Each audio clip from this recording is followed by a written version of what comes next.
Number 12, give your obstacles credit. You know those no fear t-shirts that were out? I don't know, people used to wear them 10 years ago, no fear. Anybody remember those, or is it just me? I saw them everywhere. All right. I don't get them, and I never did. I mean, hell, I try to scare myself at least once a day. I mean, I get butterflies every morning before I go to work. I was nervous before I got here to speak tonight. I think fear is a good thing. Now, why? Because it increases our need to overcome that fear. All right, so say your obstacle is fear of rejection. All right, you want to ask her out, or you want to ask him out, but you fear that he or she may say no. All right, you want to ask your boss for that promotion, but you're scared he's going to think you're overstepping your bounds. Well, instead of denying those fears, declare them. Say the fear out loud. Admit it. Give them the credit they deserve. Don't get all macho and act like they're no big deal. And don't get paralyzed by denying that they exist and therefore abandoning your need to overcome them. I mean, I'd even subscribe to the belief that we're all destined to have to do the thing that we fear the most anyway, at some point. So give your obstacles credit, and you will, one, find the courage to overcome them, or you will, two, see more clearly that they're not really worth prevailing over. So be brave, have courage, and when you do, you get stronger, you get more aware, you get more respectful of yourself and that which you fear. Number 13. So how do we know when we cross the truth? 13. Someone was asking, why did I pick 13? That's an unlucky number.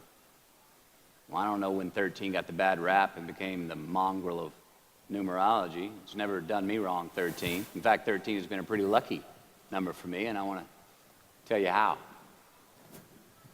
I've always taken these 21-day trips by myself to far-off places where I usually don't know the language and nobody knows my name.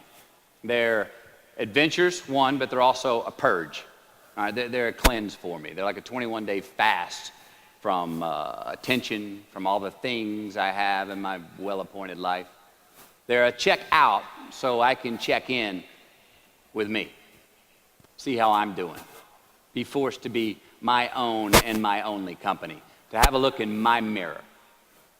And we all know what can happen when we do that. Sometimes we do not like what we see. Well, in 1996, right after I got famous from a film I did called A Time to Kill, I headed out on one of these 21-day walkabouts, and this time to the jungles and the mountains of Peru. The sudden fame that I'd just gotten was somewhat unbalancing. My face was everywhere. Everyone wanted a piece of me. People I'd never met were swearing that they loved me. Everywhere I went, there I was on a billboard, a magazine cover. It was just weird overall. You know, I was asking myself, what's the reality in this and what's the bullshit? Did I deserve all this? These were all questions I was asking myself. Well, who was I was another. Now, there's always an initiation period with these trips. An amount of time that it takes for the place to initiate the traveler. The time it takes to disconnect from the world that we just left and become completely present in the one we are traveling in. Now for me, that initiation period usually lasts about 13 days. 13 hellish days until I am out of my own way. And after that, the whole trip is really fun and smooth sailing. Well, it was the night of the 12th day of my 21-day trip. I'm settling into camp. I'd already hiked 80 miles to this point, and I had a 3-day trek ahead of me to Machu Picchu.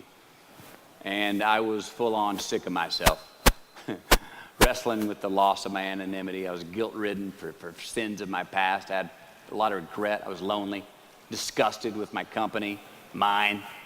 And I was doing a pretty good job of mentally beating the shit out of myself. Anyway, grappling with these demons on this night, I couldn't sleep. All of these badges and banners and expectations and anxieties that I was carrying with me, I needed to free myself from them. Who was I asked myself. I mean, not only on this trip, but in this life. So I stripped down to nothing. I took every moniker that gave me pride and confidence, all the window dressings, the packaging around the product. I discarded them all. I got rid of my lucky and faithful American cap. I stripped off all my talismans from adventures past. I even discarded my late father's gold ring with an M on it that he gave to me. And it was a meltdown of he and my mom's class rings and gold from my mom's teeth. I even got rid of that. I was naked, literally and figuratively. And I got sick. Soaked in sweat, I threw up and a mile left in my belly.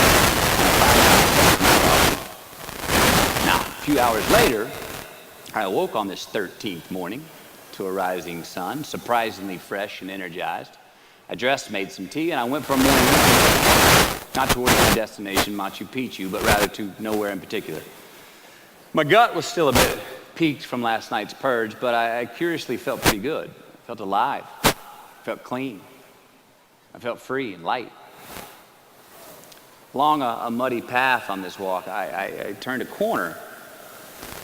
And there in the middle of the road was this mirage of the most magnificent pinks and blues and red colors that I'd ever seen.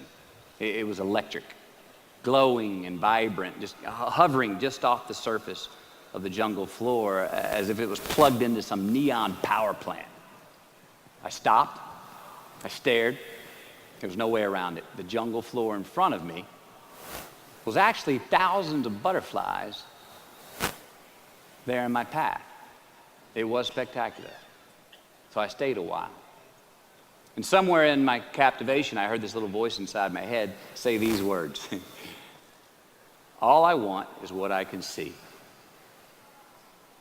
And all I can see is what's in front of me. Now, at that moment, for the first time on this trip, I had stopped anticipating what was around the corner. For the first time, I stopped thinking about what was coming up next, what was up ahead. Time slowed down. I was no longer in a rush to get anywhere, and my anxieties were greatly eased. A few hours later, I returned to camp, packing for my continued journey. I had a bang in my step. Even the local Sherpas I was traveling with, they noticed calling out to me, "Sois luz, Mateo, sois luz," which means you are light in Spanish.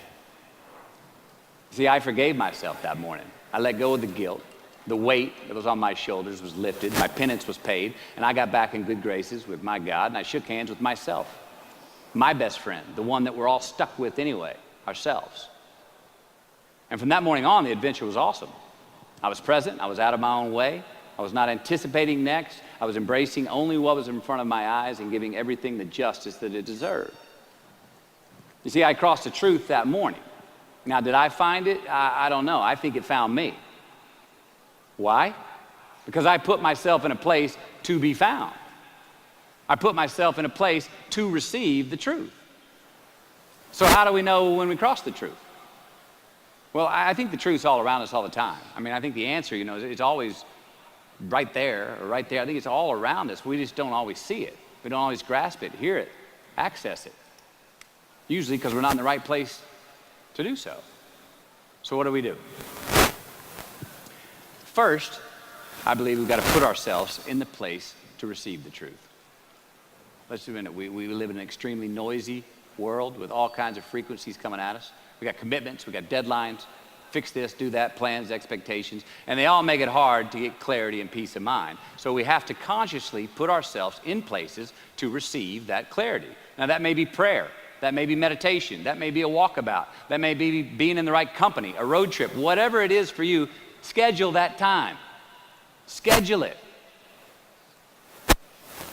So, if we do that, if we hear it, if we put ourselves in a place to hear it, and we do, and it's become clear, a truth, natural and infinite, then the second part comes, which is to personalize it. Ask yourself how it works for you. How it applies to you personally, why you need it in your life specifically. And if you do that, then comes the third part. Have the patience to internalize it and get it from our intellectual head, thinking about it, and into our bones and our soul and our instinct. Now, we cannot rush this part. It does take time. So if we get that far, we've received it, we personalized it, and we've internalized it. If we make it that far, then comes the biggie, man. This comes the fun one. Got to have the courage to act on it, to actually take it into our daily lives and practice it, to make it an active part of who we are and live it.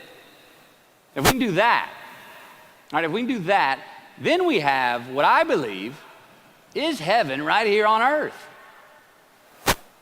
And that's the place where what we want is also just what we need. I mean, that's the ticket, isn't it? Think about it. I know that's where I want to live. So while we're here, and they're going to run across the Jumbotron, let's make it a place where we break a sweat, where we believe, where we enjoy the process of succeeding in the places and ways that we are fashioned to, where we don't have to look over our shoulder because we're too busy doing what we're good at, voluntarily keeping our own counsel because we want to, traveling towards immortal finish lines. We write our own book, overcoming our fears. We make friends with ourselves. And that is the place that I'm talking about. Thank you. Good luck. You just keep living.